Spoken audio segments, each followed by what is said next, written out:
భారతదేశమంతటా ఉత్సాహంగా జరుపుకునే పండుగ సంక్రాంతి. ఈ పండుగని చాలా మంది రైతుల పండుగ అని, కొత్త పంట చేతికొచ్చినప్పుడు దేవుడికి నైవేద్యంగా సమర్పించడాన్ని పండుగలాగా ఇంటిల్లపాది చేసుకుంటారని, మరియు భోగి మంటలు, గాలిపటాలు ఎగురువేయటం హరిదాసు కీర్తనలని తెలుసు. కానీ ఇది ఎప్పటి నుంచి ఆచరిస్తున్నారు, ఎందుకు జరుపుకుంటున్నారు అనేది మీలో ఎంతమందికి తెలుసు? మీకు తెలిస్తే కామెంట్ లో అందరితో పంచుకోండి. మరియు మొదటిసారి మా వీడియో చూస్తుంటే మా ఛానల్ ని సబ్స్క్రైబ్ చేసుకోండి. మాకు తెలిసిన విషయాలు మీతో సోది లేకుండా పంచుకుంటాం. ఈ పండుగ యొక్క మూలం వేదకాలంలోది. మన హిందూ పండుగలు ఎక్కువగా చాంద్రమాన చక్రంతో ముడిపడి ఉంటాయి. కానీ ఒక్క మకర సంక్రాంతి మాత్రం సౌర చక్రాన్ని అనుసరిస్తున్నందుకు విభిన్నంగా ఉంటుంది. సంక్రాంతి అనేది సూర్యుడు చీకటిపై విజయంగా మునుపటి రాశి నుండి ఇంకో రాశి అంటే మకర రాశిలోకి మారడాన్ని సూచిస్తుంది. సంస్కృతంలో మకరం అంటే శీతాకాలం ముగింపు. చల్లని మరియు కఠినమైన శీతాకాలం నుంచి సూర్యుని వెచ్చదనానికి దారి తీసిన సమయం. అలాగే ఎక్కువ రోజులైన ఎండాకాలం ప్రారంభానికి ప్రతీక అని నమ్ముతారు.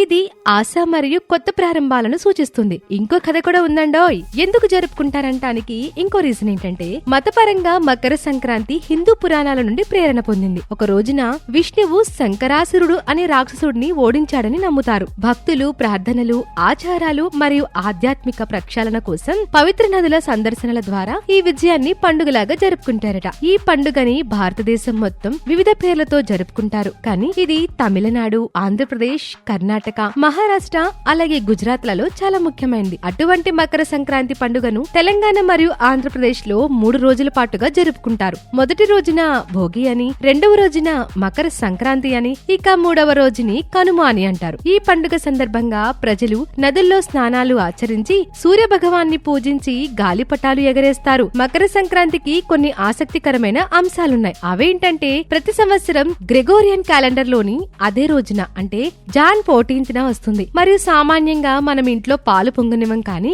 సంక్రాంతికి మాత్రం పాలు మరిగి పొంగి పొరలిస్తాం. ఇది సమృద్ధి మరియు శ్రేయస్సుకి ప్రతీక. సమృద్ధిగా పంట మరియు సంపన్నమైన సంవత్సరం కోసం ఆశీర్వాదం కోసం ఈ చర్యను నిర్వహిస్తారు. ఈ పండక్కి నువ్వులు మరియు బెల్లం ప్రధాన పాత్ర పోషిస్తాయి, మరియు వాటితో చేసిన మిఠాయిలు తినటం మానవాయితీ. ఈ పదార్థాలు శరీరానికి వెచ్చదనాన్ని మరియు కఠినమైన చలికాలం నుండి కాపాడతాయని నమ్ముతారట. మకర సంక్రాంతి హిందూ క్యాలెండర్ ప్రకారం అశుభకరమైన పౌష్యమాసం ముగింపును కూడా తెలియజేస్తుంది. ఈ పండుగని జరుపుకోవడం ద్వారా ఈ కాలంలో పేరుకుపోయిన చెడు శక్తుల నుండి బయటపడొచ్చని భక్తులు విశ్వసిస్తారు. తెలంగాణ మరియు ఆంధ్రప్రదేశ్ లలో ప్రజలు మార్పు లేదా పరివర్తనకు ప్రతీకగా కొత్త వస్తువులపై దృష్టి పెట్టడానికి ఇంట్లోని పాత వస్తువులని పారవేసేందుకు భోగి మంటలు వెలిగించే ఆచారంలో పాల్గొంటారు. మకర సంక్రాంతి నాడు ప్రతి 12 ఏళ్ల తర్వాత ప్రపంచంలోని అతిపెద్ద తీర్థయాత్ర కుంభమేళా కూడా జరుపుకుంటారు. ఇవండి మాకు తెలిసిన విషయాలు. మరి మీకు ఇంకేమైనా కొత్తగా తెలిస్తే కామెంట్ చేయండి.